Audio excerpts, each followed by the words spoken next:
आता बातमी आहे सोन्याची। सोन्या चांदीच्या भावानं विक्रमी दर गाठलेत। 8 दिवसात सोन्याच्या भावात 3500 रुपयांची वाढ झाली आहे। जळगावात जीएसटी सह सोन्याचा दर हा 1,06,600 रुपयांवर पोहोचलाय, तर चांदीचा दर जीएसटी सह 1,24,630 रुपयांवरती गेलाय।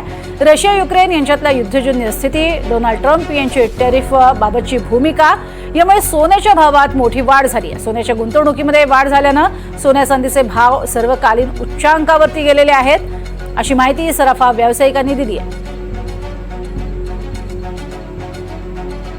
सोन्या चांदीचे भाव हे सध्या उच्चांकी पातळीवरती आपल्याला पाहायला मिळत आहेत आणि अर्थातच यामागे जागतिक घडामोडी सुद्धा कारणीभूत आहेत। यामध्ये सोन्याचा दर हा सध्या 1,06,600 रुपयांवरती गेलेला पाहायला मिळतोय, तर चांदीचा भाव 1,24,630 रुपयांवर जाऊन पोहोचलाय।